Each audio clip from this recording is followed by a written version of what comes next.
N'oubliez pas de télécharger la toute nouvelle application AA Connecté, nouvelle plateforme conçue pour le perfectionnement de la communauté Assemblée d'Alliance.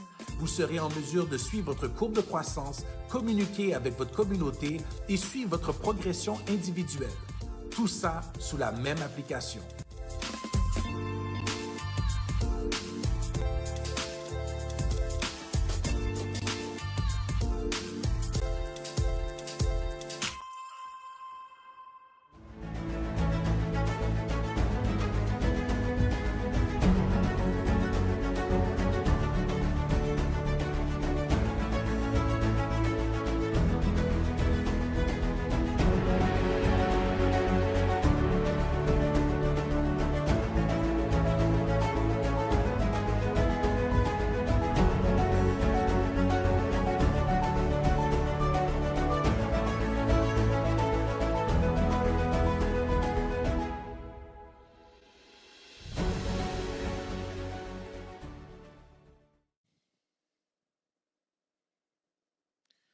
Bonsoir, peuple de Dieu. Bonsoir. Je voudrais vous souhaiter la bienvenue à un moment de répit. C'est un honneur, un privilège pour moi de pouvoir être votre enseignant ce soir. Donc, on va passer un temps ensemble. On va passer la prochaine heure et demie ensemble où est-ce qu'on va étudier la parole de Dieu, où est-ce qu'on va apprendre sur la parole, où est-ce qu'on va approfondir nos connaissances dans la parole. Donc, vraiment, prenez un temps pour vous installer. L'heure est arrivée. Venez vous installer, cahier, crayon, pour prendre des notes et pour être en mesure d'absorber tout ce que Dieu a en réserve pour vous ce soir. Donc vraiment, je vous souhaite la bienvenue encore une fois. Pour débuter, nous allons commencer avec la prière. On va prendre le temps dans la prière avec notre Seigneur Tout-Puissant. Et on va débuter avec cette première prière qui est une prière de remerciement. J'ai été dans Psaume 138, le verset 1er, pour débuter. De tout mon cœur, Seigneur, je te rends grâce. Tu as entendu les paroles de ma bouche. Je te chante en présence des anges. Je te chante en présence des anges. Je suis sûr et certain que nous avons tous une raison pour célébrer notre Seigneur ce soir. Une raison pour chanter tout ce qu'il a fait, vraiment énumérer tout ce qu'il a accompli, vraiment d'élever la voix. Un chant est la seule chose que tu peux donner à Dieu, parce que c'est quelque chose que tu fais de manière délibérée, c'est quelque chose que tu fais de personnel, l'intensité que tu mets, la manière que tu te présentes et que tu prononces les paroles, ça c'est gratuit, ça vient uniquement de toi et de toi seul.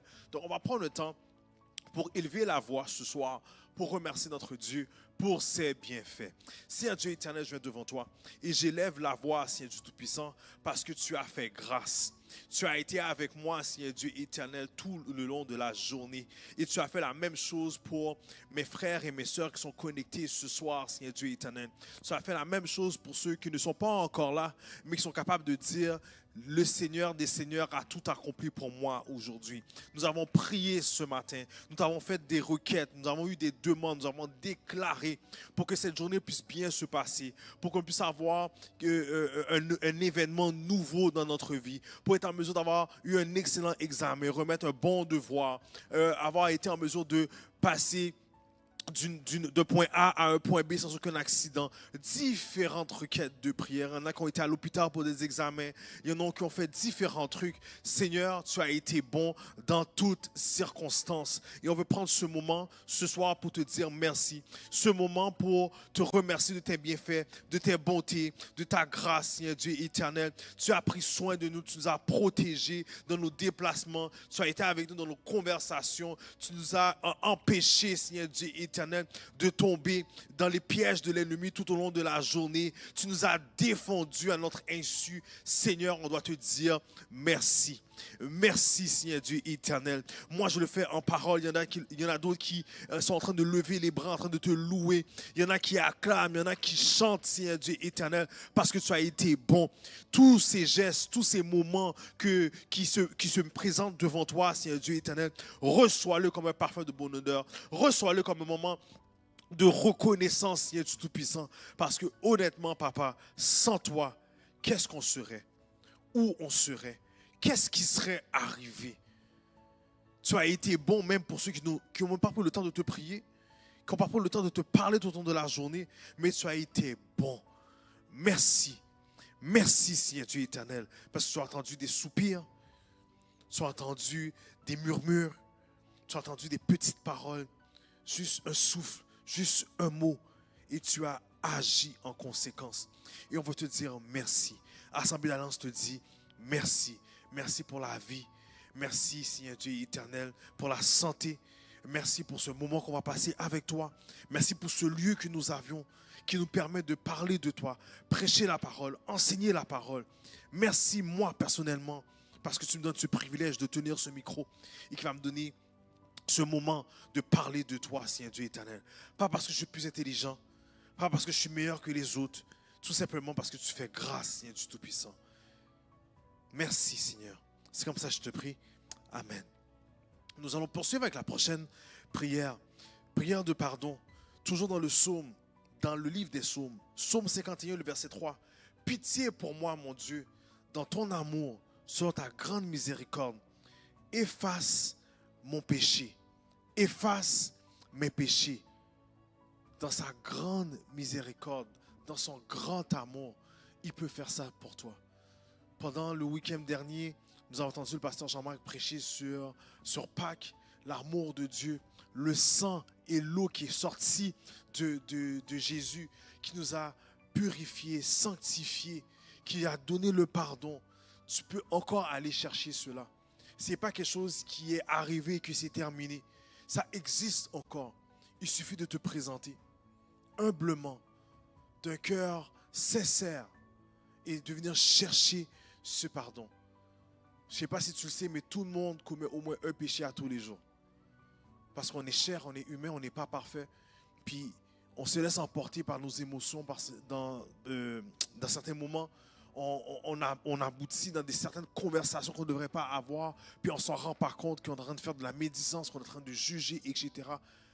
Il y a plein de choses qui arrivent pendant ta journée qui ne reflètent pas nécessairement le cœur de Dieu. Donc, prends ce moment pour t'assurer que tu es du bon côté.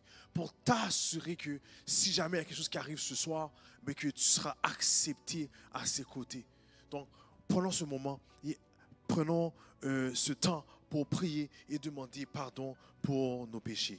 Si un Dieu éternel vient devant toi et je vais demander pitié, aie pitié de moi, aie pitié du peuple qui élève la voix en ce moment, aie pitié de chacun d'entre nous qui fait cette prière de manière sincère. Parce qu'on sait que tu es un Dieu avec un amour incomparable, un amour qui n'a aucune fin.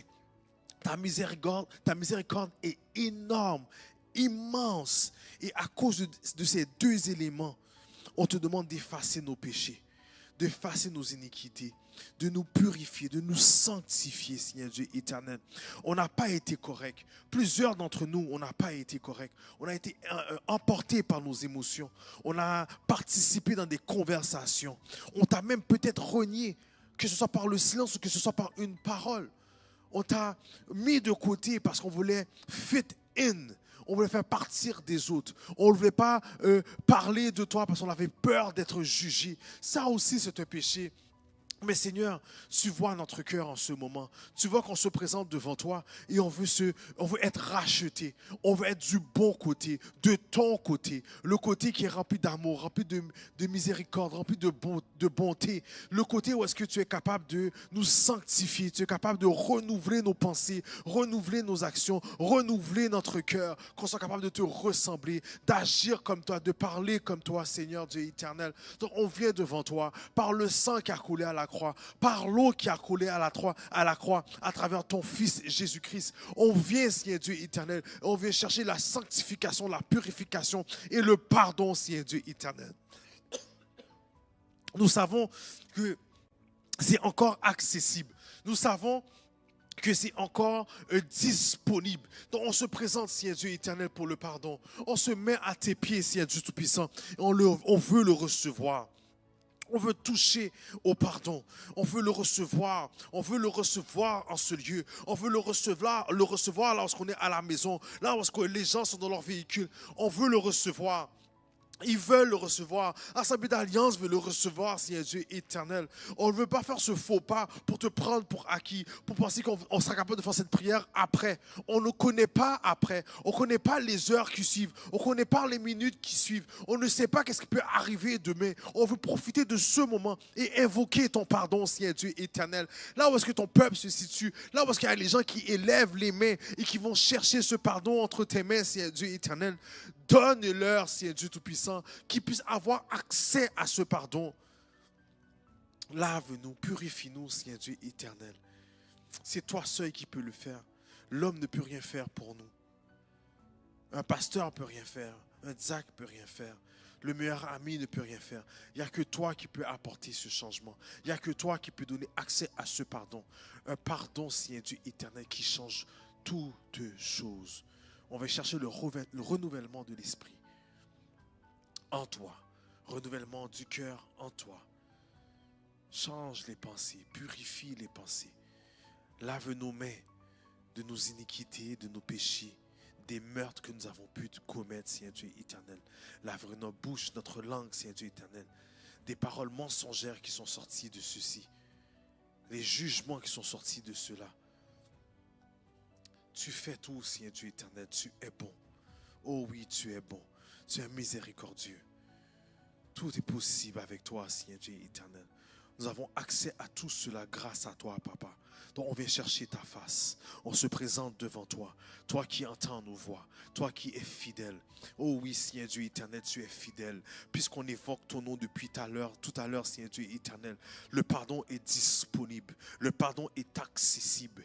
Il suffit d'étendre la main. Il suffit d'ouvrir la bouche. Il suffit de déposer notre cœur à tes pieds et d'invoquer ta présence et de recevoir le pardon. Par cette prière qui se fait en ce moment, Seigneur Dieu éternel. Aucun péché n'est trop gros. Aucun péché n'est trop laid.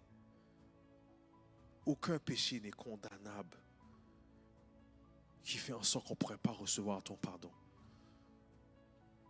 Nous le recevons en ce moment, Seigneur Dieu éternel. On reçoit ton pardon. On reçoit ton pardon. Le peuple reçoit ton pardon. Ma sœur reçoit ce pardon. Oh oui, tu as passé une mauvaise journée. Oui, tu es sorti de toi-même. Oui, tu as dit des mauvaises paroles. Oui, tu as menti pour te défendre. Mais Dieu peut pardonner tes péchés. Dieu peut le faire. Reçois-le. Fais juste lever la main. Lève tes mains et reçois le pardon. Que le pardon puisse tomber sur toi en ce moment. Les écluses des cieux sont ouvertes. Et tu peux recevoir une pluie de pardon. Oh oui. Que ça coule sur ta tête. Que ça rentre dans ton âme, dans ton esprit, dans ton corps. Et que tu sois nettoyé. Dans le nom de Jésus. Amen. Prochaine prière, nous allons aller avec le passage suivant. Luc 11, verset 13. Si donc vous qui êtes mauvais, savez donner de bonnes choses à vos enfants, combien plus votre Père Céleste donnera-t-il le Saint-Esprit à ceux qui le demandent? Le Saint-Esprit, c'est la plus belle chose que Dieu peut te donner. C'est bon, ça te nourrit, ça te console, ça t'accompagne, ça te dirige, ça te donne de la force. Le Saint-Esprit, là, c'est numéro 1.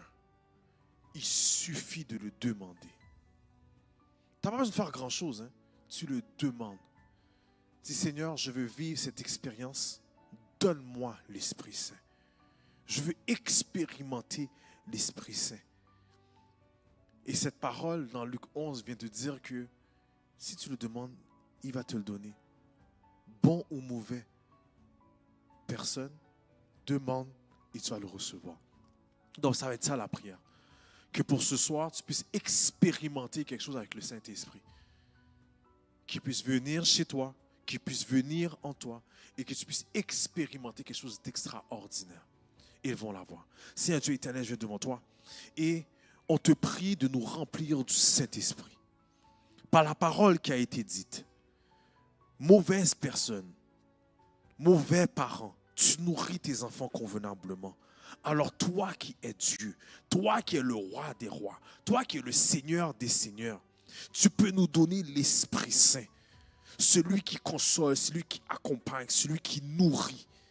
C'est une promesse sans ambiguïté. C'est une promesse que tu as faite il y a des milliers d'années.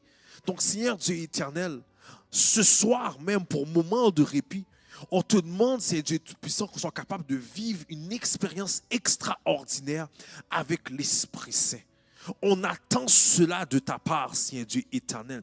Nous qui faisons cette prière, on veut recevoir l'Esprit Saint ce soir. On veut expérimenter l'Esprit Saint à cause de sa compréhension, à cause de son intelligence, à cause de la manière qu'il va être en mesure de nous permettre de comprendre l'étude. Ce que nous soyons tous en mesure de recevoir l'Esprit Saint, d'animer l'Esprit Saint en nous, de le réveiller ce soir pour comprendre l'étude biblique, pour rentrer dans ta présence, pour se réjouir dans ta présence. On n'a pas besoin d'avoir un haut niveau spirituel. On n'a pas besoin d'accomplir des rites particuliers. On n'a pas besoin de comprendre les mystères théologiques pour vivre cette expérience. Il suffit de te demander et d'ouvrir notre cœur pour le recevoir.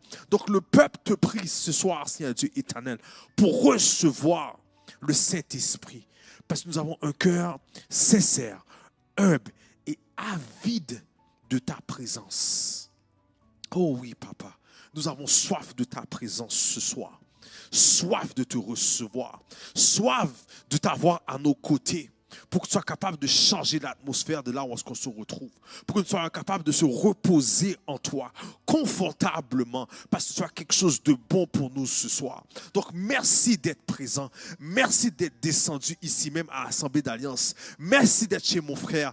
Merci d'être chez ma soeur. Merci d'être dans ce véhicule. Merci d'être au milieu de travail. Merci, Seigneur Dieu éternel, parce que tu nous visites là où on est, parce que tu as quelque chose de bon pour nous ce soir. Il y a cette atmosphère qui change parce que tu as envoyé l'Esprit Saint.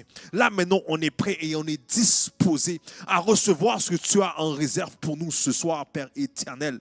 Merci, Seigneur Dieu Tout-Puissant, pour l'Esprit Saint qui nous connecte avec toi, qui nous permet d'avoir l'intelligence nécessaire pour comprendre la parole, pour comprendre l'étude, l'intelligence nécessaire pour absorber et appliquer, Seigneur Dieu éternel. Merci pour ta présence parce que maintenant, tu vas bloquer toute distraction, tout esprit méchant qui voudrait nous empêcher de rentrer dans ta présence, Seigneur Dieu éternel. Tu veux de tout bloquer, Père Dieu Tout-Puissant.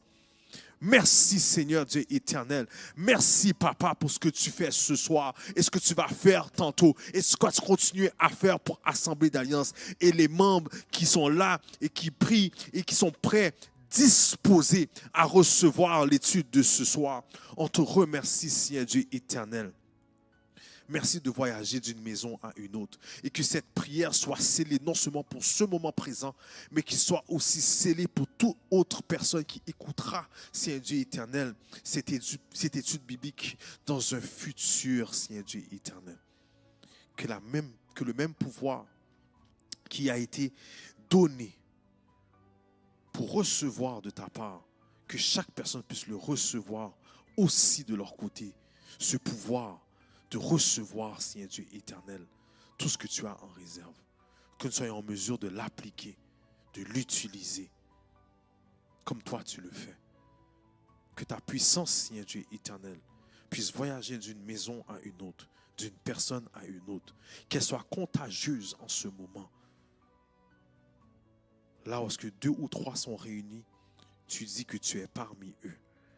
Nous sommes plusieurs réunis en ce moment. Et nous formons cette église qui est prête à te recevoir, qui est prête à écouter, qui est prête à étudier, mais qui est surtout prête à appliquer, se mettre en pratique. Parce que nous voulons être des disciples de Dieu, des vrais. Dans le nom de Jésus. C'est comme ça que j'ai été ainsi prié. Amen. Nous allons passer à la prochaine étape, qui est la lecture du psaume 139. 39. Excusez-moi. Psaume 39 et non 139. Donc, vous pouvez prendre le temps de sortir votre Bible, poursuivre avec moi. Donc, psaume 39. Je disais, je veillerai sur mes voies de peur de pécher par ma langue. Je mettrai un frein à ma bouche tant que le méchant sera devant moi. Je suis resté muet dans le silence. Je me suis tu, quoique malheureux, et ma douleur n'était pas moins vive. Mon cœur brûlait au-dessus de moi. Un feu intérieur me consumait. Et la parole est venue sur ma langue. Éternel, dis-moi quel est le terme de ma vie. Quelle est la mesure de mes jours? Que je sache combien je suis fragile. Voici, tu as donné à mes jours la largeur de la main. Et ma vie est comme rien devant toi. Oui, tout homme debout n'est qu'un souffle. Oui, l'homme se promène comme une ombre. Il s'agite vainement. Il amasse et il ne sait qui recueillera. Maintenant, Seigneur, que puis-je espérer? En toi est mon espérance, délivre-moi de toutes mes transgressions. Ne me rends pas l'opprobre de l'insensé. Je reste muet, je n'ouvre pas la bouche, car c'est toi qui agis. Détourne de moi tes coups. Je succombe sous les attaques de ta main. Tu châties l'homme en le punissant de mon iniquité. Tu détruis comme la teigne ce qu'il a de plus cher. Oui, tout homme est un souffle. Écoute ma prière éternelle et prête l'oreille à mes cris. Ne sois pas insensible à mes larmes, car je suis un étranger chez toi, un habitant comme tous mes pères. Détourne de moi le regard et laisse-moi respirer avant que je m'en aille et que je ne sois plus. Amen. Et sur cette parole, je vais vous laisser avec l'équipe de louange qui vous a préparé un chant et on se rejoint dans quelques minutes pour l'étude biblique de ce soir. À tantôt.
Adorer.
reconnaissons ta souveraineté dans nos vies, Seigneur.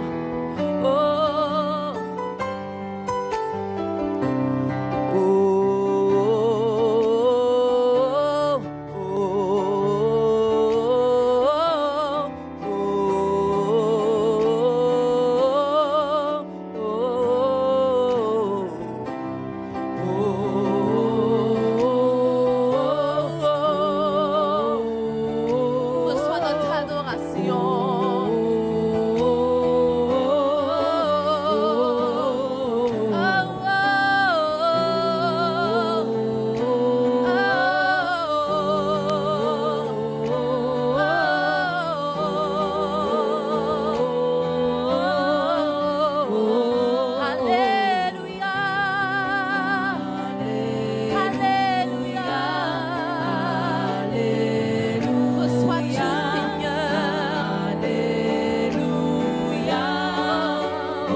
Bonsoir, peuple de Dieu. Je voudrais vous souhaiter la bienvenue encore une fois à ceux qui étaient là dès le début, mais surtout à ceux qui viennent à peine de se connecter. Je vous souhaite la bienvenue parmi nous.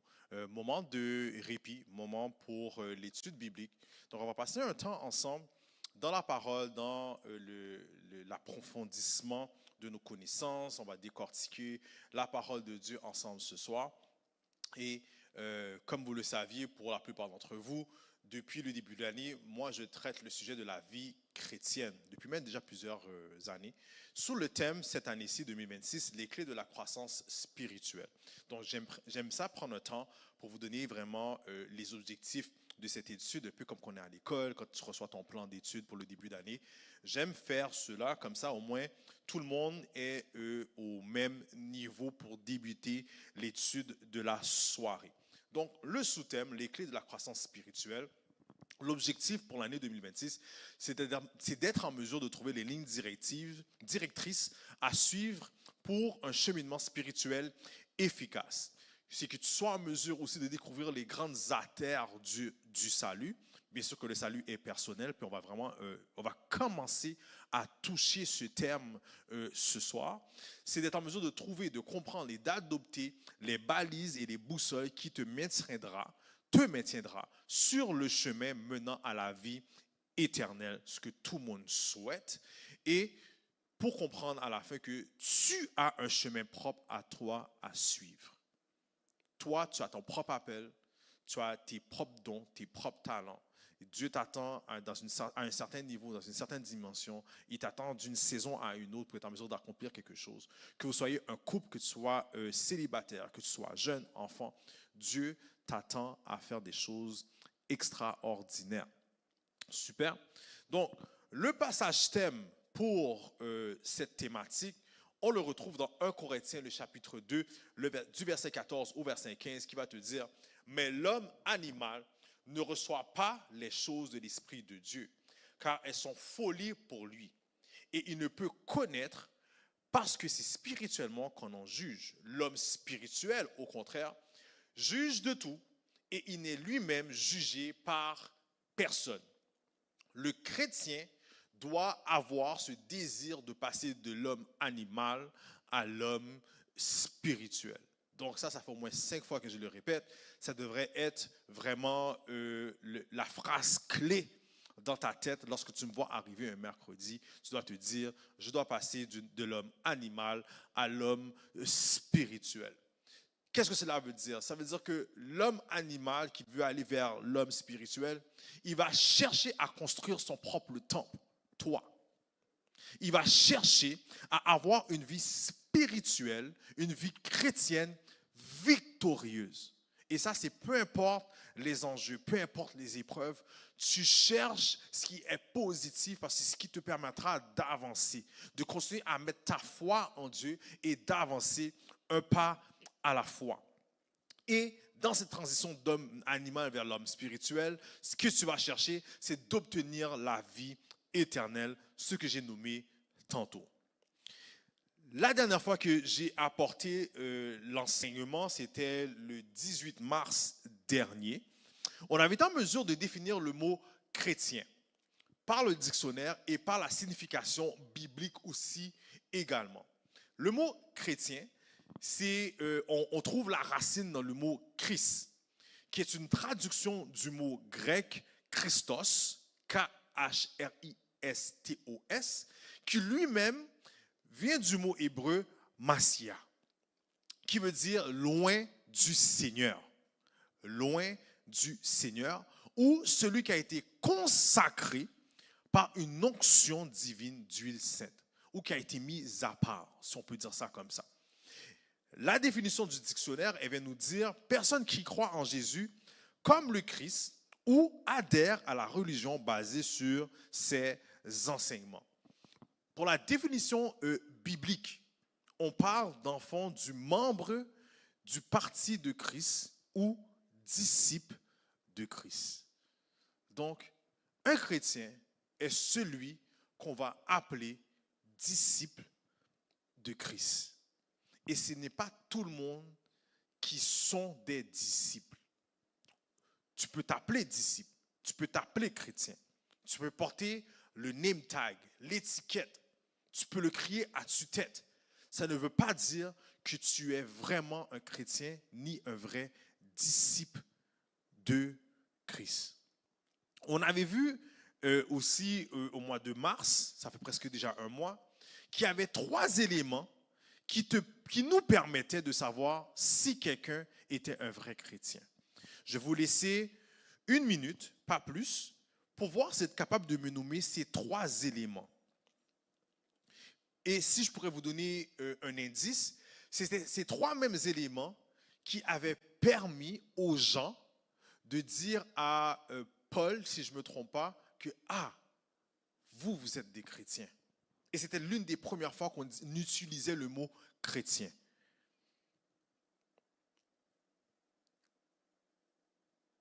Une minute, pas plus. Nous sommes en mode étude, donc questions, réponses, tranquille. On n'est pas pressé.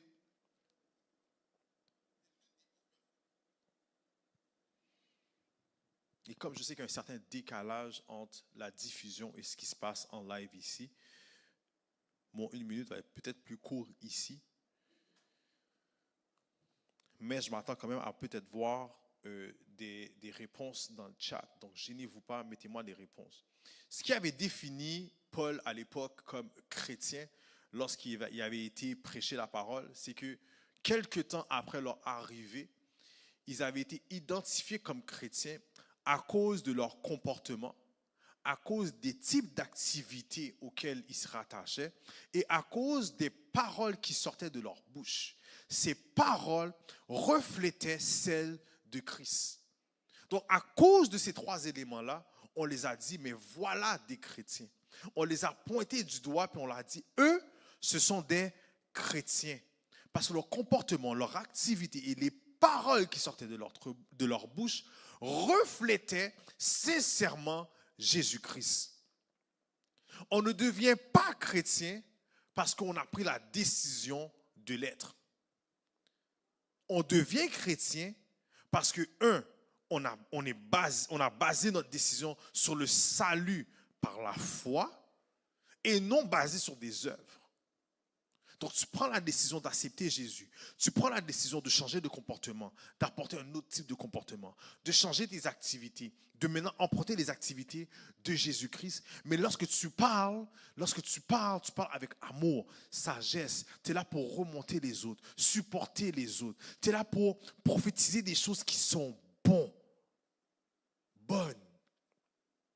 Donc, lorsqu'on te regarde agir, on se dit, ah, toi, tu es un chrétien. J'ouvre une parenthèse que je vais fermer. Hier, c'est hier, oui, c'est bien hier. Hier, je suis au travail. Il y a une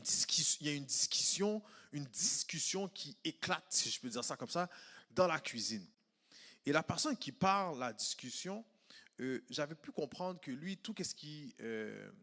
ses intérêts spirituels, c'est tout ce qui est dans les racines. Donc, aïe bobo, etc., etc.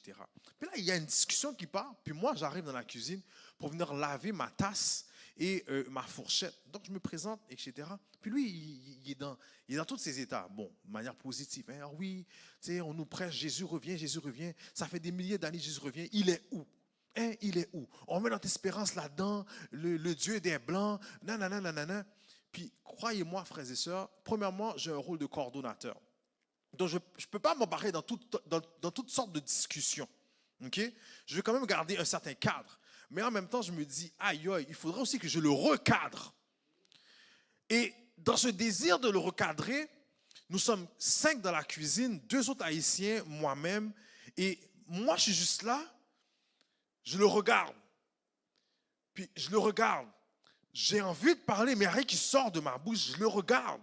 Finalement, je prends une tasse d'eau, je suis comme, oh, ça commence à être tout moche, je commence à me réchauffer, puis je suis comme, oh my God, qu'est-ce que je vais répondre à lui? Puis il est tout énervé, puis dans son énervement, puis rien de négatif, hein, il est vraiment juste emporté dans sa conversation, puis il appuie vraiment que Jésus, ceci, on prêche la bonne nouvelle dans le métro, puis tout, puis moi, je suis capable de donner des réponses. Là, il se regarde, il se retourne vers moi, puis il dit, ah, je sais, Jeffrey, que tu n'es pas en accord avec moi. Là, je dis comme, mais j'ai jamais entrepris de conversation avec lui. J'ai toujours entendu parler de lui. J'ai une bonne relation avec lui en tant qu'employé. Mais on n'a jamais entamé de conversation sur ce type de sujet. Elle dit, Jeff, toi, je sais. Toi, je sais, tu n'es pas en accord avec moi. Là, dans mon esprit, je suis comme, mais on n'a jamais discuté. J'ai jamais emprunté de conversation avec lui. On n'est même pas sur le même horaire. Lui, il travaille de soir, moi, je travaille de jour. Je dis, mais comment il sait que je ne suis pas en accord avec lui? Puis pendant que je quitte, je dis aux 2 autres employés, je dis, bon monsieur, je vous laisse un tel entre vos mains. OK, moi je sors d'ici. Mais je me pose la question quand même dans mon esprit. Et dans mon esprit, je reçois la parole qui dit, mais tu as un comportement qui est différent des autres. Ce que tu dégages est différent des autres. C'est pour ça qu'il sait que tu n'es pas en accord avec lui. Est-ce que lorsque tu es au travail, ou tu es avec ton équipe sportive, lorsque tu es à l'école, lorsque tu es au resto, lorsque tu es dans l'arrêt d'autobus, est-ce qu'on est capable de voir que tu es différent? La manière que tu marches, la manière que tu parles aux autres, la manière que tu te comportes, les types d'activités que tu fais, ton approche, est-ce qu'on est capable de faire sans emprunter de conversation avec toi, sans aller fouiller dans ta tête pour savoir de quelle manière que tu penses? On est capable de dire dès la case départ que tu es différent. Le chrétien, on le voit tout de suite. Ça se ressent, ça se voit, ce que tu dégages, ton non-verbal comme ton verbal va faire en sorte qu'on est capable de dire, toi, tu es différent. On ne peut pas te mêler dans toutes sortes de conversations. Tu n'es pas un Maggi, comme on dit. Il n'y a pas qu'à mettre dans toute sauce. On sait que toi, tu es quelque chose d'à part. Éphésiens 2, 8 à 9 va te dire, car c'est par la grâce que vous êtes sauvés, par le moyen de la foi. Et cela ne vient pas de vous, c'est le don de Dieu. Ce n'est point par les œuvres, afin que personne ne se glorifie. Tout ce que tu fais en tant que disciple, en tant que chrétien, ce n'est pas pour t'élever toi-même. Ce n'est pas pour aller chercher des cadeaux. Oh, il paraît que Dieu a de l'or et de l'argent qui m'est réservé, alors je commence à cumuler des actions. des bonnes actions, des BA. Moi, j'ai fait une bonne BA, j'ai donné un sandwich à un itinérant, point pour moi dans le ciel. Si c'est comme ça que tu penses, en essayant d'accumuler des points, tu es foutu. Tu dois le faire justement de tout ton cœur, de tout ce que tu possèdes. Tu le fais juste parce que c'est la chose à faire. Pas pour accumuler, pas pour te faire bien paraître. La Bible te dit, ce que tu donnes de ta main droite, que ta main gauche ne le sache pas. C'est ça que ça dit. Comment est-ce que tu agis? Comment est-ce que tu fonctionnes? Si tu es capable de reconnaître que toi, dans tes actions, ta propre personne, ton intelligence n'est pas digne de la sainteté de Dieu, je pense que tu es sur la bonne voie. Toutes tes actions doivent te faire comprendre que tu le fais parce que, honnêtement, tu n'es même pas digne de recevoir la grâce de Dieu, le pardon de Dieu. Tu le fais parce que c'est la chose à faire, that's it. J'avais fait cette comparaison la dernière fois. Les séraphins, qui sont eux, dans le ciel, qui sont eux, autour de Dieu, mais qui prennent le temps de se recouvrir le visage parce qu'ils ne sont pas dignes d'être dans la présence de Dieu. Mais pourtant, ils sont à quelques mètres, peut-être même quelques centimètres de lui. Ils n'ont pas été repoussés, ils n'ont rien fait de mal, donc ils ont un accès direct. Et parmi cet accès direct-là qu'ils ont, ils se recouvrent le visage. Ils se disent indignes de la présence de Dieu. Ils ont un niveau de respect élevé pour la présence de Dieu. Alors si tu penses que toi tu es sur terre et que tu tentes d'accumuler des trucs, que toi tu es sur terre parce que oui, tu as été dans les eaux du baptême, maintenant tu es une nouvelle créature, etc. Tu peux te permettre de faire ce que tu veux, parler comme tu veux, tu peux juger celui qui n'est pas baptisé, tu peux juger celui qui fume de la drogue, tu peux juger la travailleuse du sexe parce que toi tu es baptisé, parce que toi tu as 10 ans d'expérience dans l'évangile, parce que tu es pasteur, diacre, tu es évangéliste, tu es foutu. C'est pas comme ça que ça marche. C'est pas comme ça qu'on dit tu es un vrai chrétien, que tu es un disciple.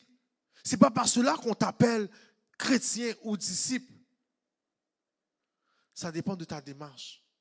Ça dépend de la décision personnelle que tu as prise pour savoir est-ce que je veux devenir un vrai disciple ou pas. Le 18 mars, j'avais terminé en vous posant la question: suis-je prêt à accepter Jésus-Christ? Que tu sois capable de te poser cette question. Es-tu prêt à accepter Jésus-Christ? Es-tu prêt à être disciple de Jésus? Est-ce que tu es prêt? Parce que ce n'est pas juste, oh oui, le salut est personnel, je prends la décision, je suis chrétien, je suis disciple. Ça vient avec une série d'actions. Ça vient avec une attitude. Il y a quelque chose qui est attendu de ta part. Et ta croissance spirituelle va dépendre de ces décisions. Va dépendre du fait que tu comprends réellement qu'est-ce que cela veut dire être disciple de Jésus. Plusieurs avaient déjà pris cette décision. Oui, moi, je suis disciple de Jésus. Je suis soldat de Dieu. Et oui, je vais de l'avant. D'autres vont le faire peut-être prochainement. D'autres réfléchissent peut-être. Est-ce que je le fais? Est-ce que je ne le fais pas? Et nos églises vont continuer à avoir cette croissance de personnes qui vont dire, moi, je suis disciple, je deviens membre, je me baptise, je participe, je mets la main à la pâte. Mais ce n'est pas juste une histoire de mettre la main à la pâte, ce n'est pas juste une histoire d'être membre, ce n'est pas juste une histoire d'adhérer à des valeurs ou à une foi chrétienne. C'est plus profond que ça. Et c'est ça qu'on va voir ce soir. Lorsque tu vas dans Luc 9, le verset 23, si quelqu'un veut être mon disciple, qu'il renonce à lui-même, qu'il se charge chaque jour de sa croix et qu'il me suive. Qu'il se charge chaque jour de sa croix et qu'il me suive. Il y a un coût pour être disciple de Jésus. Ça coûte quelque chose. Ça va impliquer de renoncer à toi-même. Tu dois renoncer à toi-même. et porter ta croix. Pasteur Jean-Marc en a amplement parlé durant le week-end de Pâques. Je ne vais pas prendre le temps d'en parler ce soir, ni de décortiquer quoi que ce soit par rapport à ça. Si tu n'étais pas présent, si tu as manqué, retourne au week-end de Pâques que nous avons eu. Nous avons reçu d'excellents enseignements vendredi, samedi et dimanche matin. Retourne voir cela. Ceci étant dit, disciple, c'est beaucoup plus qu'une question de valeur chrétienne ou de prédication touchante. Oh, je suis disciple parce que je suis capable de prêcher des bonnes paroles. Oh, je suis disciple parce que je suis dans une église parce que lorsque la parole est touchée, les gens tombent. C'est pas ça. Des paroles touchantes ne veut pas dire que ton assemblée forme des disciples de Dieu. Être disciple de Dieu, là, ou une église qui fait des disciples de Dieu, c'est plus qu'un vibe. C'est plus que la liberté d'expression. C'est plus que la liberté vestimentaire. Et ça, on le voit là maintenant. Là, les églises, plusieurs églises maintenant sont populaires parce qu'il y a une liberté vestimentaire. On ne me juge pas, c'est pas comme les églises tête marée, où est-ce que tu es obligé de porter une jupe en bas du genou, où est-ce qu'il faut encore porter la mantille, lorsqu'il faut que ceci, lorsqu'il faut que cela. Là, dans cette église, je peux venir comme je veux, la manière que je veux. Je ne dis pas que tu ne peux pas venir ici comme tu veux, la manière que tu veux, mais il doit y avoir une progression à l'intérieur de ça. Et ça, ce n'est pas l'église, ce n'est pas le pasteur qui va te convaincre, c'est le Saint-Esprit qui va te convaincre. Mais lorsqu'on voit que c'est une formalité d'être n'importe comment, il faut commencer à se poser des questions. Il faut commencer à savoir, est-ce que ce lieu va faire en sorte que je devienne un disciple ou je suis là pour le vibe? Suis-je là uniquement pour l'ambiance? Parce qu'on est capable de pomper, sauter pendant la louange, mais pour de vrai, il n'y a pas de fondement. Il n'y a pas de base. On a juste une adhésion à une assemblée, mais sans devenir disciple de Dieu. Luc 6, verset 40 va te dire, le disciple n'est pas plus grand que son maître, mais tout disciple bien formé sera comme son maître. Deux choses avec ce passage. Si ton désir n'est pas de ressembler à ton maître, tu n'es pas prêt à être disciple. Si ton désir, ce n'est pas de ressembler à Jésus pour ensuite que le Père par excellence soit capable de t'accepter, tu n'es pas prêt à être disciple. Tu veux être en mesure de ressembler à Jésus. Pas de ressembler à Jeff T, pas de ressembler à Pasteur Jean-Marc, pas de ressembler à Pasteur Nick ou toute autre personne qui amène la parole ici sur cette chaire. Tu ne veux pas ressembler à un diacre, tu ne veux pas ressembler au frère à ta gauche ou à la sœur à ta droite. Ce que tu veux, c'est ressembler à Jésus, ton maître. Lorsque Jésus marchait et qu'il n'a même pas recruté des disciples en soi, c'est que lorsque les personnes qui sont finalement devenues disciples ont vu Jésus dans son comportement, par les paroles, par les prophéties, par les actions, ils se sont dit, je laisse tout derrière et je désire te suivre. Et en réponse, il répondait, tu sais quoi, laisse tout et suis-moi. Ou tu sais quoi, j'ai nulle part où poser ma tête. Mais si tu veux me suivre, viens-t'en.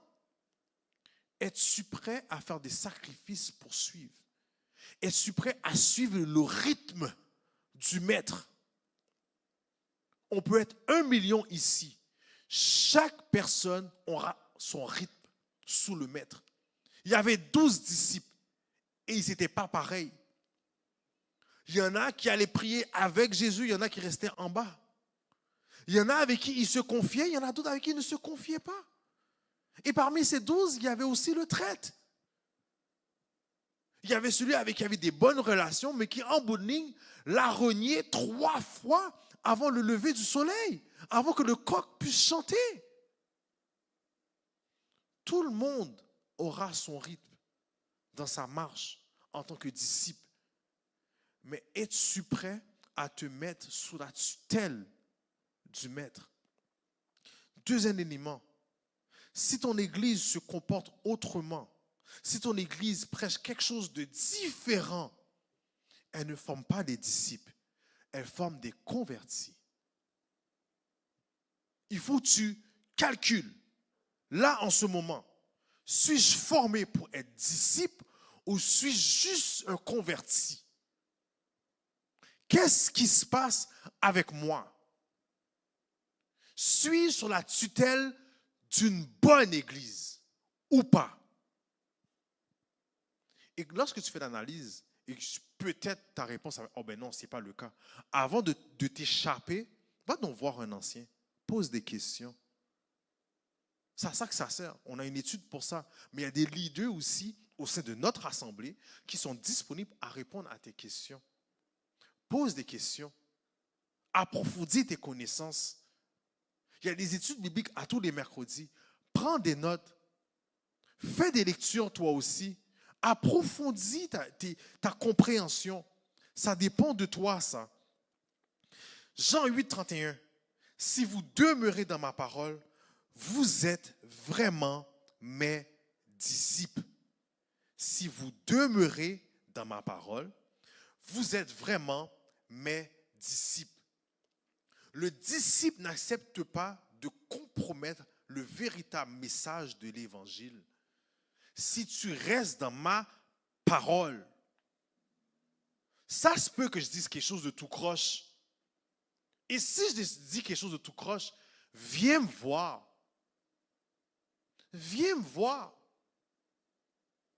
Dis, Jephté, écoute, ma compréhension de la chose, et c'est ça, c'est ça, c'est ça. C'est basé sur ça, selon telle recherche.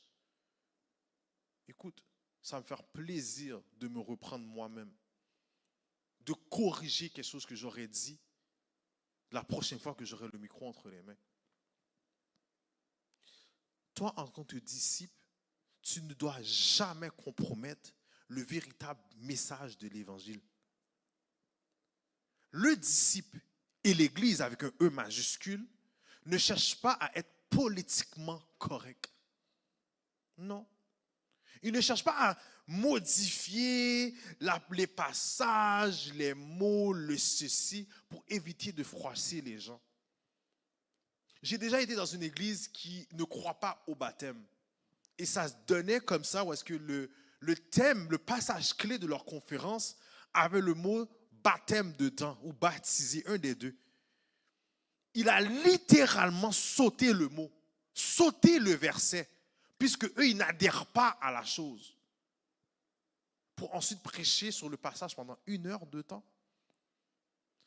Le pasteur était souhait. L'énergie était là, tout. Mais tu as maintenant compromis la parole pour faire passer ton message. Un des éléments clés de ton passage, tu l'as effacé de ta prédication au complet. Tu n'es pas en train de former des disciples. Tu as juste des convertis autour de toi. Tu ne vas pas compromettre la parole, la vérité de la parole en tant que disciple, de peur de perdre des amis, de peur de perdre des membres ou perdre des followers sur Instagram. Tu ne feras pas ça. Ce qui est important, c'est la vérité. Paul et Silas aboutissent en prison. Pourquoi? Parce que selon certaines personnes, ils avaient troublé l'ordre public. Ils disaient qu'ils avaient pratiqué des rites étrangers à la loi. Pourtant, qu'est-ce qu'ils avaient fait? Ils avaient libéré une femme d'esprit méchant. C'est ce qu'ils avaient fait. Ils avaient fait ce qu'ils avaient reçu comme enseignement. Ils ont été esprit méchant, out, dehors. Et cette femme qui était tourmentée a été libérée. Ils ne se sont pas fiés. On est dans telle ville. Si on fait ça, là, on va aller en prison, oui. Silas, écoute, on va transformer la parole, on va se faire des amis, puis on va faire semblant pour éviter la prison. Non, ils n'ont pas modifié la vérité. Ils n'ont pas adhéré à une coutume selon la région. Ils ont pratiqué ce qui était vrai. véridiques, peu importe les conséquences qui allaient leur arriver. Donc, ils ont accepté non seulement d'être dans la vérité, mais le sort qui venait avec la vérité. Parce que leur foi et leur espérance étaient dans la vérité. C'est avec cette base qu'ils ont été en mesure de sortir de prison. Parce qu'ils sont restés fermes dans la vérité. On va t'accuser à tort. Seras-tu en mesure de rester disciple? Tu t'appelles disciple depuis X. Mais lorsque les situations vont se présenter pour venir ébranler un peu ta foi, tes convictions, est-ce que tu vas rester disciple ou pas? Vas-tu accepter la prison ou pas? Moi, je crois que dans quelques années, ce qui est arrivé à Paul et à Silas va arriver ici en Amérique, en Europe et ailleurs. On le voit déjà avec les propositions de loi. Et on a notre premier ministre du Canada qui le fait déjà. Ok, certaines paroles ne peuvent être utilisées, que ce soit des paroles de la Bible, de la Torah ou du Coran. Parce que oui, ça offusque ou ça blesse les personnes de la communauté LGBTQ. C'est un certain passage de ces livres, ça amène, c'est des passages haineux. Ça amène à la violence. On essaie de passer des lois sur des passages bibliques. Ça commence par un passage, ensuite 2, 10, 20, ensuite l'entièreté du livre. C'est comme ça que ça commence. On va le voir prochainement. Sadrach, Méchach, Abednego, jetés dans la fournaise ardente. Pourquoi? Parce qu'ils ont refusé d'adorer une statue. Pourquoi? Parce que la parole de Dieu te dit, tu n'adoreras aucun autre Dieu. Peu importe sa forme, peu importe sa valeur, peu importe s'il est imposant, pas imposant, peu importe s'il t'intimide ou te menace, tu ne vas pas le faire. Et ces trois jeunes gens, eux, ils savaient très bien qu'est-ce qui allait leur arriver. Parce que c'est un piège qu'on leur faisait. Ils se sont dit, piège, pas piège, je ne vais pas adorer un autre Dieu. Je le refuse. Et qu'est-ce qui est arrivé? Conséquence, fournaise. On va te tenter des pièges. Est-ce que tu vas rester disciple? Ou tu vas cacher ton étiquette qui disait disciple pour faire comme si, ah non, je ne fais pas partie de la gang, non? Moi, ben non. Je faisais semblant. Assemblée d'Alliance, c'est même pas ma vraie église. J'y vais une fois de temps en temps. Même ma dîme, je ne donne pas. Tu te disqualifies. Pour éviter les conséquences. Tu n'es pas disciple. On va te tenter des pièges. Tu seras confronté publiquement. Vas-tu rester disciple? Vas-tu continuer à avoir le comportement du disciple? Vas-tu continuer à prononcer des paroles comme un disciple? Tes activités vont-elles se modifier ou pas? Comment est-ce que tu vas continuer à agir? Parce que c'est super facile de se dire chrétien. C'est facile. Mais entrer dans la dimension du disciple, ça, c'est une autre histoire. La dimension du disciple, c'est quelque chose d'autre. Jean 8, le verset 31, 32 va te dire. Alors, il dit aux Juifs qui avaient cru en lui, si vous demeurez dans ma parole, vous êtes vraiment mes disciples. Vous connaîtrez la vérité et la vérité vous rendra libre. Ce qui a été en mesure de sauver Paul, Silas, Abednego, j'ai un blanc de mémoire. C'est quoi? C'est qui? Sadrach, Méchach. C'est la vérité qui les a sauvés. C'est rien d'autre. C'est la vérité. Parce que s'ils ne s'étaient pas basés sur la vérité, comment est-ce que Dieu allait venir les libérer? Comment est-ce que les chaînes de la prison allaient s'ouvrir, tomber? Comment? Il disait que la fournaise était tellement chaude que le gardien qui a ouvert la porte de la fournaise est mort. Calciné, Mais tu as 3 hommes qui sont rentrés dedans, qui ont demeuré dans la fournaise, qui sont sortis vivants. À cause de quoi? À cause de la vérité. Être un disciple libre te coûtera quelque chose tôt ou tard. Que ce soit tuer des ambitions personnelles qui ne viennent pas de Dieu, quitter une ville, un pays, un milieu de travail pour répondre à son appel, que ce soit pour changer complètement ta façon de vivre parce que ça ne concorde pas avec la parole de Dieu. C'est ça qui va faire la différence. Tout ça te sera demandé comme prix pour être un disciple de Dieu qui se tient sur la vérité. La vérité qui se retrouve dans la Bible. C'est ça qui va faire toute la différence. Là où est-ce que tu te retrouves en termes d'assemblée, est-ce que c'est la vérité qui est prêchée ou pas? Est-ce qu'on te reprend lorsque tu as quelque chose de pas correct ou pas? Est-ce qu'on est là pour t'encourager, pour prier pour toi et toi vice versa? Ton assemblée se base sur quel type de vérité? Toi, en tant que disciple, tu te bases sur quel type de vérité? La parole te dit, demeure dans ma parole.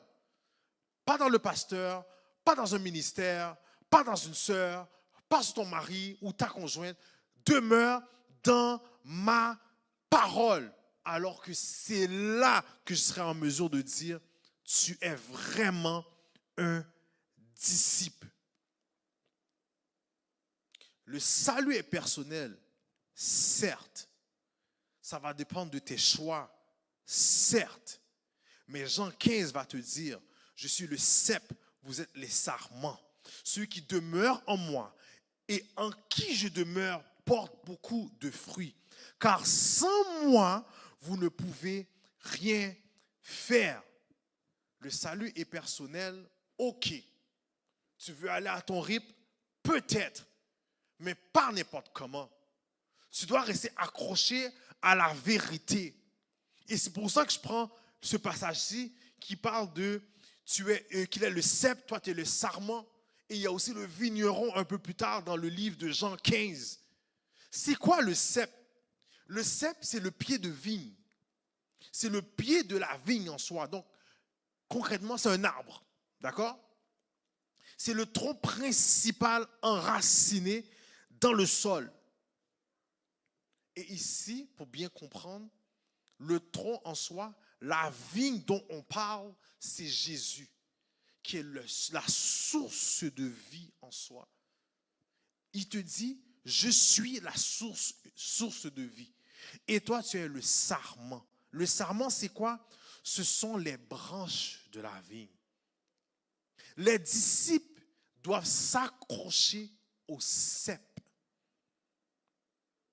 Et une branche ne se détache pas comme ça. Hein? Tu vas juste te dire, ok, tu sais quoi, moi, bon, bye bye. Puis tu reviens, puis bye bye, tu reviens. Puis à un moment donné, tu ne seras plus capable de porter de fruits. On ne sera pas capable de travailler avec toi parce que on est neuf. La parole de Dieu, je suis le cep, toi tu es la branche d'arbre. Reste accroché à moi. Parce que le vigneron qui est Dieu, et voilà comment tu vas le voir, c'est super important. Dans le fond, la vigne, c'est ce qui produit les raisins. Et le vigneron est super important. Puis le vigneron, dans un contexte de vin, c'est l'agriculteur en soi qui cultive et transforme son raisin, son fruit, en vin. Donc cet agriculteur-là, qu'est-ce qu'il fait? Il gère l'ensemble du processus. Donc, tant et aussi longtemps, toi qui se dis disciple, tu restes accroché à la vigne qui est l'arbre, le vigneron, Dieu, est en mesure d'accomplir le processus complet pour que tu sois capable de porter du fruit, du bon fruit. Qu'est-ce que le vigneron va faire? Il va entretenir la vigne. Il va entretenir l'élevage. Il va faire la fermentation jusqu'à la mise en bouteille et la commercialisation du fruit. Là, on parle du contexte de vin. Mais Dieu, c'est ça qu'il veut faire avec toi. Il veut te prendre sans fruit et commencer à entretenir l'arbre qui est accroché au tronc qui est Jésus. il va t'entretenir, il va t'entretenir, il va t'entretenir. Il va tout faire le nécessaire pour que éventuellement tu puisses produire du fruit. Vous avez déjà vu, est-ce que vous avez déjà vu une vigne? Ça produit plusieurs grappes de raisin. Une vigne ne produit pas juste une grappe de raisin. Ça en produit une multitude. Donc toi, en tant que disciple, tu ne pourras jamais te contenter uniquement de produire quelques fruits. Ah, j'ai fait ma béa du mois, ça suffit. Non, tu es censé en produire une multitude. Mais pour en produire une multitude, il faut que tu restes accroché au tronc. Puis c'est dans ce tronc-là que tu as trouvé la source de vie. Les éléments, les aliments nécessaires pour produire ces fruits, pour que d'autres puissent en manger, pour que d'autres puissent en profiter. C'est comme ça que ça arrive. C'est en restant accroché au tronc, à la vérité. Est-ce que tu es un vrai disciple? Est-ce que Dieu est capable de trouver en toi le nécessaire pour être en mesure de te transformer totalement? Ou tu es à 2 doigts de tomber du tronc? Parce que les aliments n'arrivent pas à rentrer en toi à 100%. Tu reçois que 25%, que 50%. Il y en a d'autres qui vont me dire, mais je suis là 99,9% du temps, mais il te manque 0,1%. Ce n'est pas suffisant. Tu as besoin de recevoir 100%. 100%. Jean 15, 8, celui qui manifeste la gloire de mon Père, c'est que vous portiez beaucoup de fruits. Vous serez alors vraiment mes disciples. Beaucoup. Et je suis content et heureux qu'il n'ait pas dit que vous portiez 10 fruits, 100 fruits, 1000 fruits, que vous portez des fruits pendant 25 ans. Ça veut dire que certains auraient arrêté de porter des fruits. Mais il te dit beaucoup de fruits. C'est lui qui sait quelle quantité qui s'attend de ta part. Chaque branche qui est raccrochée au tronc produit un certain nombre de fruits. Il y a une multitude de branches à Assemblée d'Alliance. Certains sont accrochés au tronc, d'autres non. Parmi ceux qui sont accrochés au tronc, certains doivent porter 1000 fruits, d'autres 20, d'autres 100, d'autres 200, d'autres 10 000. Mais ce qui est important, c'est que chaque fruit soit bon. Parce que beaucoup, c'est beaucoup. Il n'y a pas de chiffre rattaché à beaucoup. Ce qui est important pour Dieu, c'est que son disciple en produise tout simplement. C'est ce qui est important pour lui. Le salut est personnel, ok. Mais portes-tu beaucoup de fruits? Es-tu vraiment disciple? Où sont plantées tes racines? Elles sont où? Je vais te dire quelque chose.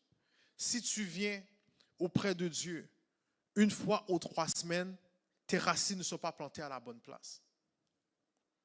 Si tu passes une fois ici et là un temps intime avec Dieu, tes racines ne sont pas à la bonne place. Il faut que tu te poses la question, est-ce que je suis dans la bonne vigne? As-tu le bon vigneron? Parce qu'il peut y avoir différents vignerons. Hein? Il peut y avoir différents niveaux. Mais as-tu le vrai, le bon? Celui qui peut vraiment transformer tes fruits en quelque chose de bon, de goûteux, de juteux, qui amène quelque chose. Et même si tu seras en mesure de répondre positivement à toutes ces questions, est-ce que Dieu peut faire n'importe quoi avec toi? Parce que c'est à ça qu'il s'attend de ta part. Hein? Est-ce que Dieu peut faire n'importe quoi avec toi? Puis je vais aller dans Jérémie 18 pour vous permettre de bien comprendre ce que je veux dire par est-ce qu'il peut faire n'importe quoi avec toi. Jérémie 18, versets 1 à 6. La parole qui fut adressée à Jérémie de la part de l'Éternel en ces mots. Lève-toi et descends dans la maison du potier. Là, je te ferai entendre mes paroles. Je descendis dans la maison du potier et voici, il travaillait sur une tour. Le vase qu'il faisait ne réussit pas. Comme il arrive à l'argile dans la main du potier, il en refit un autre vase, tel qu'il trouva bon de le faire. Et la parole de l'Éternel me fut adressée en ces mots. Ne puis-je pas agir envers vous comme ce potier, maison d'Israël, assemblée d'alliance, Jephthé, dit l'Éternel, voici comme l'argile est dans la main du potier. Ainsi vous êtes dans ma main, maison d'Israël, assemblée d'alliance, Jephthé. Tu peux nommer ton nom si tu le désires. Pour bien comprendre ce passage, c'est que Jérémie ici est envoyé chez le potier pour observer le travail du potier. Donc, il a été envoyé pour que Dieu soit en mesure d'y parler, puis puisse bien comprendre la réalité qui existe lorsque tu es entre ses mains. Le potier n'aimait pas le résultat final de son vase. Donc, je ne sais pas si vous avez déjà vu un potier travailler. Écoutez, ça demande vraiment du talent. Parce que tu as besoin de la bonne quantité d'eau, ça demande un travail des jambes pour que l'argile puisse tourner sur sa plaque, ça demande vraiment des techniques pour faire le vase d'une certaine façon, tout dépendamment de ce que tu avais en tête, le résultat final que tu souhaites. Mais en même temps, si tu n'es pas content, tu peux écraser la structure en l'espace de quelques secondes et recommencer.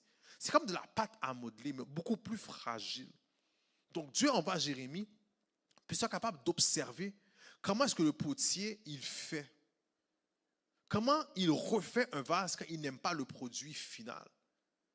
Pour venir illustrer des éléments bien importants. Dieu voulait illustrer la patience et la capacité et la facilité qu'il a pour renouveler certaines choses.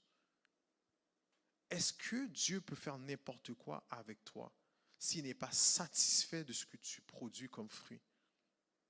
Est-ce que tu es suffisamment disciple pour comprendre que tu es une création qui doit se soumettre et faire confiance à la volonté divine de Dieu? Parce que c'est ça qu'il dit. Ne suis-je pas comme ce potier? Toi, tu es l'argile entre mes mains, ou est-ce que je peux faire n'importe quoi avec toi? Dieu est la seule personne, la seule divinité, le seul élément qui devrait faire n'importe quoi avec toi. Et de plus, c'est le seul envers qui tu devrais laisser faire n'importe quoi avec toi. Personne doute. Tu devrais être un disciple qui accepte que Dieu te prend ici, t'amène en Afrique s'il le faut. Vous voyez, je n'ai même pas réfléchi à ma parole, puis ça vient de me frapper en plein visage. Ça vient de me frapper en plein visage. Juillet, je pars d'ici, je vais passer une semaine avec Bishop Ouattara, parce que lorsqu'il quittait, il a dit à Aïka, je vous attends. OK. Obéissant que nous sommes, pas de problème. La facture monte vite. Je ne vais pas vous mentir, ça monte vite. Puis à chaque fois qu'il y a un montant qui est demandé, on est comme, Seigneur, on est obéissant. Tu veux nous prendre de Montréal, Québec, Canada pour aller passer du temps en Afrique? OK, mais arrange-toi avec tes affaires. Parce que ça monte vite. Et je dois faire garder mes enfants. Arrange-toi avec tes affaires. Quel type d'argile es-tu? Est-ce qu'il peut faire n'importe quoi avec toi? As-tu ce désir d'obéir et de te faire modeler de la manière qu'il le désire? Parce que c'est ça un disciple.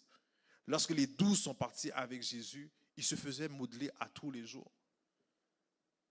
Ils se faisaient modeler à tous les jours. Ils ont appris à chasser des démons. Ils ont appris à jeûner. Ils ont appris à prier. Ils se sont fait même reprendre comme si, oh, vous n'êtes pas capable de prier avec moi? Qu'est-ce que vous avez? Ils se sont fait reprendre, mais en même temps, c'est de l'enseignement, c'est du coaching. Si moi je peux le faire, vous qui me suivez, vous êtes censés le faire aussi.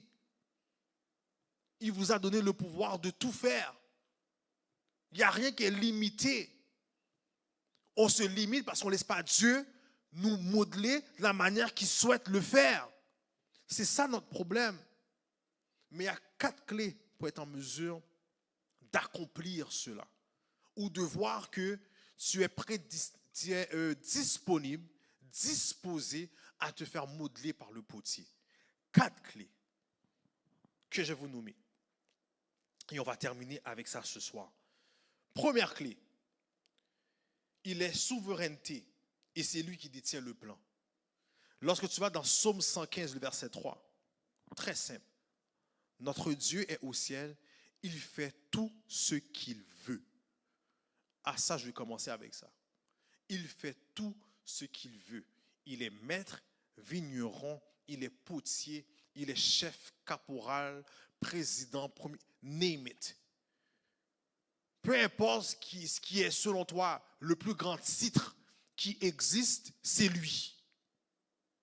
Il est Dieu au ciel, il fait ce qu'il veut. Pourquoi?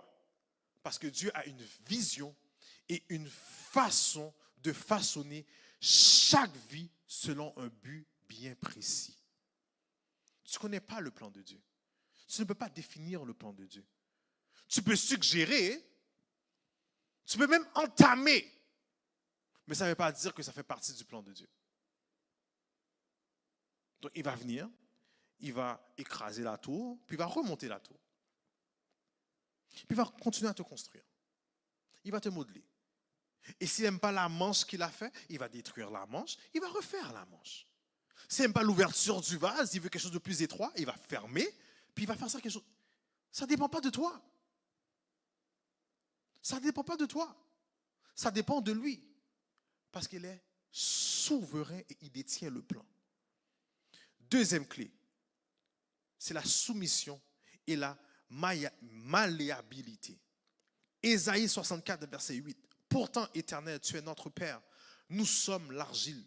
Et c'est toi qui nous as façonnés. Nous sommes l'œuvre de ta main.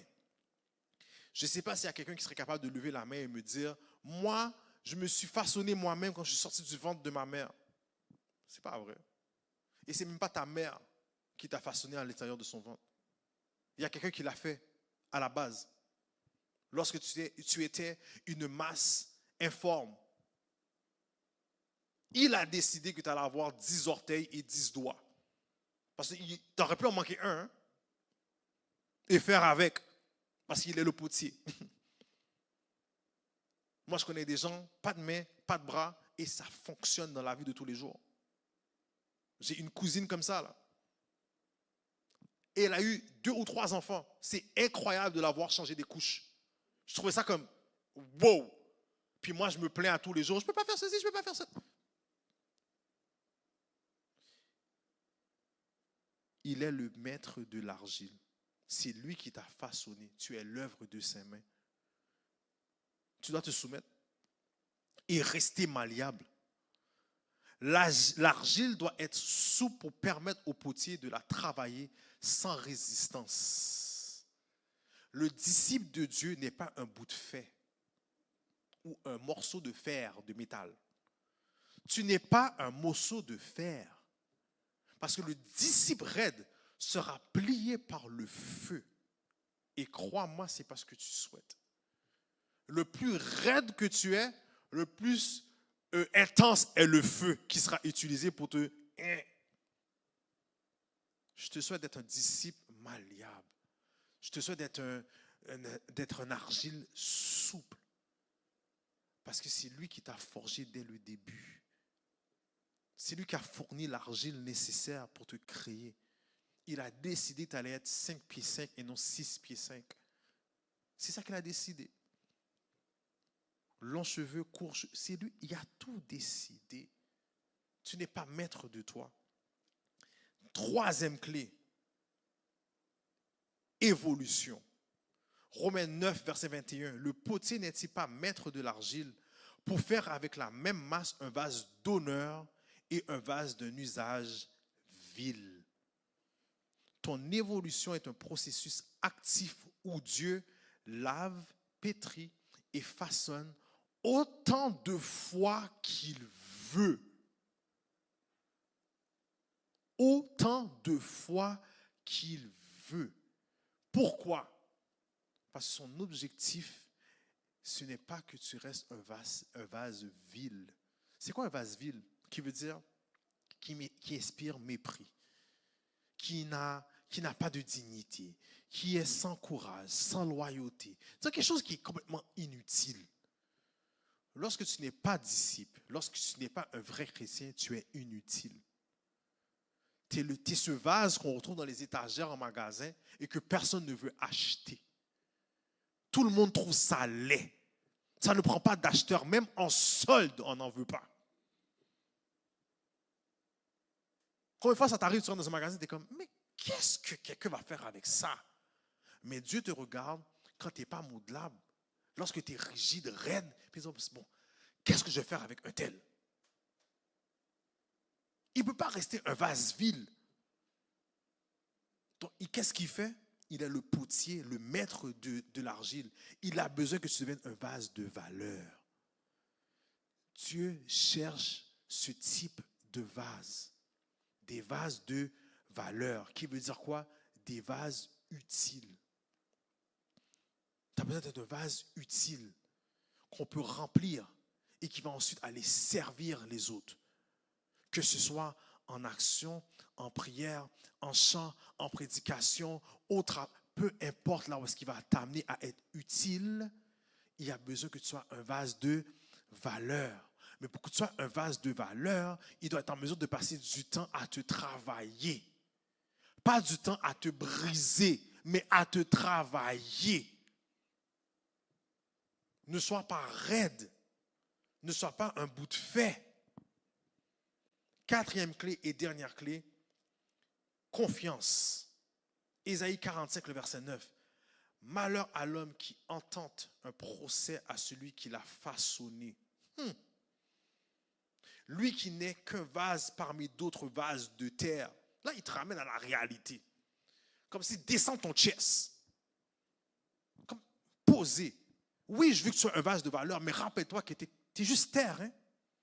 L'argile dit-elle au potier, que fais-tu? Ou ton travail est mal fait. L'argile ne dit pas ça au potier. Fais confiance à Dieu. Remets pas en question le travail qu'il fait avec toi. Ah ben là, Seigneur, ça fait 15 fois que tu fais passer par cette épreuve. Parce que tu as besoin d'apprendre pour une 16e fois. Ah ben là, Seigneur, comment ça se fait, tu as fait 5 pieds 5? Mon rêve, c'était la NBA. Je n'étais pas fait vase d'honneur pour la NBA. J'étais fait vase d'honneur pour travailler à Montréal-Nord. Ah ben là, Seigneur, comment ça se fait, tu m'as donné un mari avec un gros ventre? Je t'ai pas fait vase d'honneur pour avoir un mari 6 pieds 6, 6 packs, yeux bleus ou yeux noisettes. J'ai été fait pour ce type de mari. Je t'ai conçu pour quelque chose de bien précis. Ne viens pas me contester. Ne viens pas me remettre en question. Pose-moi des questions. On va parler, on va discuter. Mais ne me remets pas en question. Fais confiance au Créateur. Si tu es capable d'appliquer ces 4 clés, je te promets que tu vas devenir le disciple de Dieu que tu es appelé à devenir. Que tu es appelé à être. Tu vas être ce sarment qui va porter énormément de fruits. Parce que c'est par tes fruits qu'on va évaluer, es-tu chrétien ou pas. Dans tes fruits, c'est les paroles que tu utilises, la vérité sur laquelle que tu te bases. Comment est-ce que tu agis? Comment est-ce que tu traites les autres? Es-tu amour ou pas? Le salut est personnel, oui, mais ça vient avec des bases. Le salut est personnel, oui, mais il y a des trucs à respecter. Dieu, ce n'est pas un petit tonton, est-ce que tu fais n'importe quoi avec? Tu agis n'importe comment avec. Parce que je te le promets, le potier va t'écraser pour voir s'il peut faire quelque chose de meilleur avec toi après. Pour terminer, 2 Timothée 2, le verset 21, ce qui va clore l'étude de ce soir. J'aime finir avec des questions d'étude.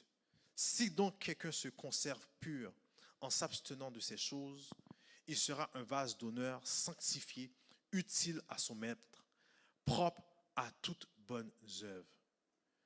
Quel sera ton usage?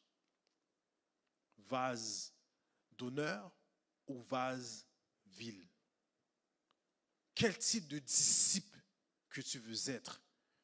Disciple souple ou un disciple raide? Le potier ne peut pas travailler avec de l'argile qui a durci. Une fois que le pot est terminé et qu'il est passé au four, il ne peut plus le recommencer. Il doit juste le briser et en faire un autre. Est-ce que Dieu doit te briser au complet pour que tu deviennes un vrai disciple? Ou tu acceptes d'être un disciple souple pour être modelé, remodelé, remodelé, jour après jour, semaine après semaine, année après année? Quel sera ton usage? Donc, je vous laisse sur ces questions. Quel genre d'usage que tu veux être? Quel type de vase que tu veux être? Et quel type de disciple que tu veux être? C'est ce qui me permet d'ouvrir la période des questions en lien avec tout ce que je viens de nommer. Donc, on prend les questions en ligne, on prend les questions ici également s'il y en a.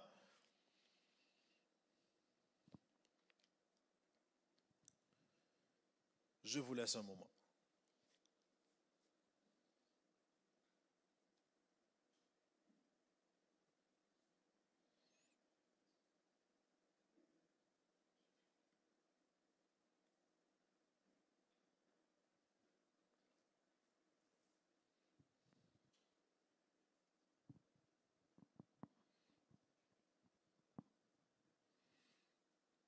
Et soit dit en passant, se faire modeler, ce n'est pas juste Jésus qui le fait. Hein. Il va passer à travers quelqu'un pour te faire modeler. Hein. Seulement. Je ne veux pas qu'on parte ici. Ok, il y a juste Jésus qui peut me modeler. Attention. Eden m'a modelé il y a quelques jours, puis j'étais saisi. Quand je vous dis là, je ne sais pas de quoi qu'on parlait. Puis il m'a dit, de quoi qu'on parlait? Puis il m'a dit, mais la face c'est que toi, tu cries toujours sur moi. J'ai fait, oh. Ça, bon, honnêtement, j'ai pris un pincement de cœur. Aïka est au Panama, j'ai texté Aïka, j'ai dit, babe, tu sais qu'est-ce qui vient de m'arriver? J'ai reçu une douche d'humilité là, incroyable. Mais qu'est-ce que tu veux que je fasse? Dieu va te modeler à travers un enfant, à travers un adulte, à travers ton pasteur, un diacre, peu importe. Quelqu'un qui a besoin qu'un comportement change, il va le faire à travers qui veut. Pas à travers quoi que ce soit. Puis si je n'étais pas souple, je ne dis pas que je suis souple en soi, mais dans ce moment-là, si je n'étais pas souple, j'aurais grondé l'enfant. De quoi tu parles? J'ai le droit, parce que toi, tu n'écoutes pas. J'ai fermé ma bouche. J'ai dit, pardon. J'ai dit, bébé, je m'excuse. J'ai arrêté la parole là. Je ne suis pas retourné. Je n'ai pas approfondi. J'ai arrêté ça là. Ok. Quand Dieu veut te modeler là, il faut que tu sois ouvert, prêt. Donc je ne vois, j'ai pas de questions ici. Je ne crois pas que j'ai des questions présentement sur YouTube non plus. Donc, ce qui m'amène, et si jamais entre-temps il y a une question qui arrive, je la prendrai, mais ce qui m'amène à la dernière étape de cette soirée qui est les offrandes.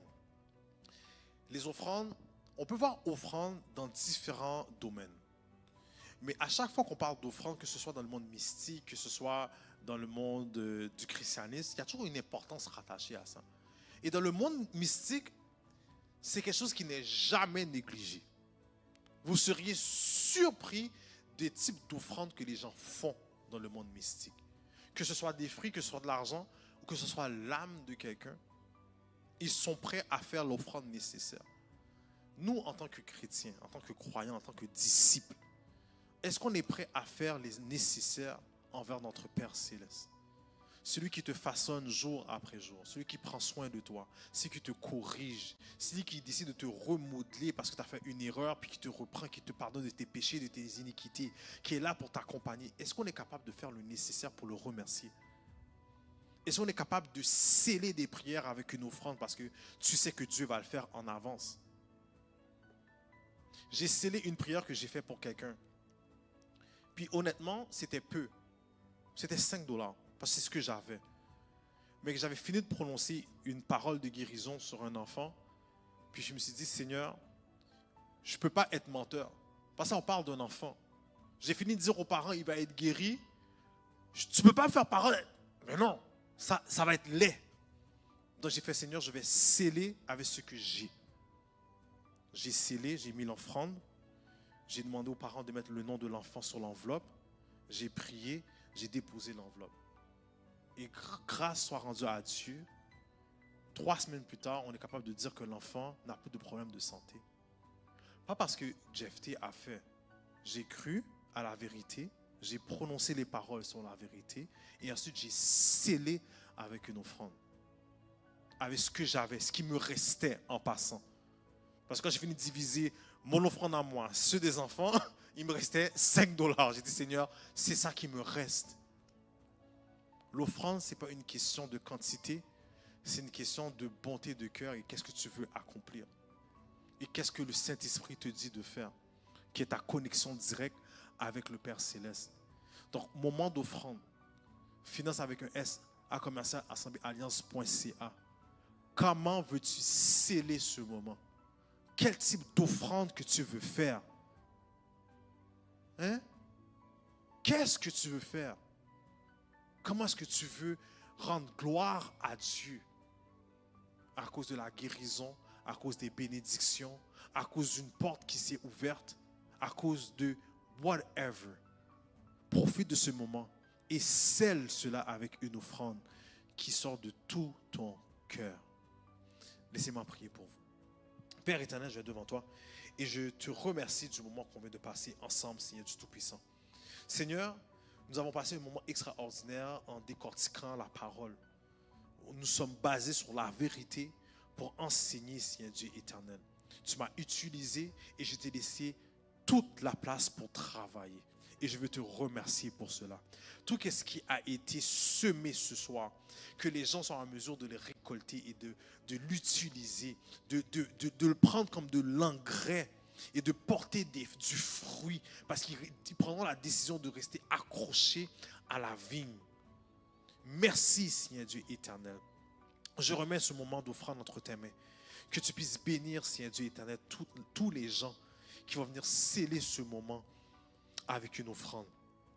Peu importe la raison du pourquoi ils vont sceller ce moment, mais que tu sois glorifié, que tu sois honoré, Seigneur Dieu éternel, que tu sois exalté et que de ce moment puisse naître des témoignages puissants, Seigneur Dieu éternel, parce qu'ils ont été obéissants au Saint-Esprit qui leur a parlé, obéissants à la parole qui est sortie de ma bouche. Bénis ceux qui n'en ont pas et qui souhaiteraient vraiment participer à ce moment, mais ils n'ont vraiment rien, Seigneur Dieu éternel. Bénis-les et qu'ils puissent, Seigneur Dieu éternel, témoigner de ta grandeur éventuellement. Nous remettons ce moment entre tes mains, le reste de la soirée entre tes mains, que tu puisses, Seigneur Dieu éternel, visiter chaque maison pour que chaque personne puisse dormir paisiblement dans ta présence durant la nuit. Que tu puisses, Seigneur Dieu éternel, veiller sur leur âme, leur esprit et qu'ils ne soient pas dérangés par qui que ce soit ou par quoi que ce soit, Seigneur Dieu éternel. Papa, on remet la soirée entre tes mains. C'est comme ça qu'on te prie. Au nom de Jésus. Amen. Partez en paix, soyez bénis. Rendez-vous demain matin à 5 heures pour le moment de prière. Bonne soirée.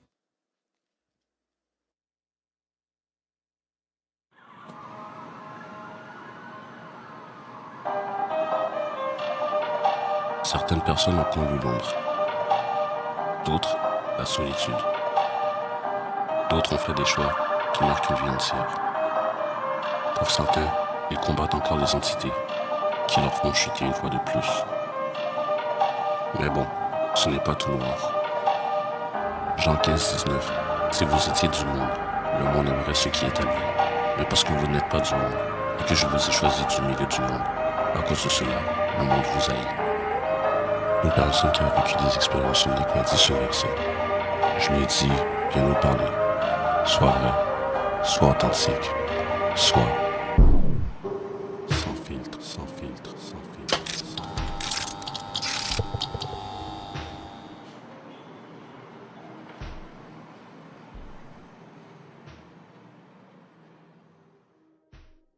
Est-ce que tu te poses des questions sur ton avenir?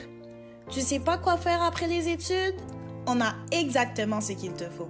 La Jeunesse Face t'invite à sa journée carrière et entrepreneuriat qui aura lieu le samedi 18 avril de 16h à 19h. Au programme, un petit talk show interactif en compagnie de jeunes entrepreneurs et de professionnels passionnés afin de découvrir leurs témoignages inspirants.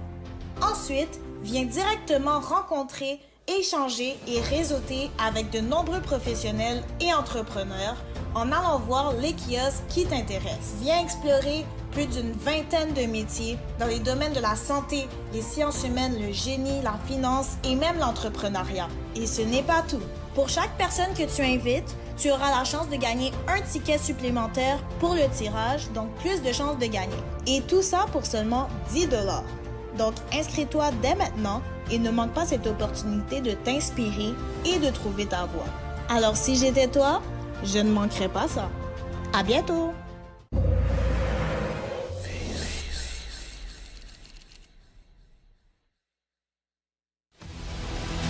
Population du Canada, préparez-vous pour un moment prophétique exceptionnel. Du 15 au 17 mai 2026, venez vivre une grande retraite spirituelle. Un rendez-vous divin qui transformera votre vie. 3 jours puissants de prière, d'enseignement, de délivrance et de restauration spirituelle dans la présence de Dieu. Orateur, Bishop Ouattara Mohamed Idriss. Lieu, hôtel Lac Carling Golf et Spa, 2255, route 327 Nord, Granville sur la Rouge, Québec. Informations et inscriptions, +1 438 389 21 79, +1 438 373 81 94, +225 07 59 200 200.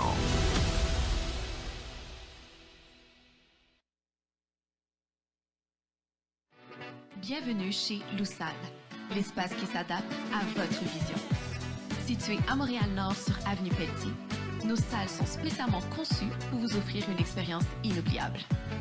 Vous y trouverez une équipe professionnelle et dévouée, ainsi que des installations à la fine pointe de la technologie. Quel que soit l'événement, nous pouvons accueillir plus de 300 personnes en l'occasion d'un concert, d'une conférence et bien plus encore.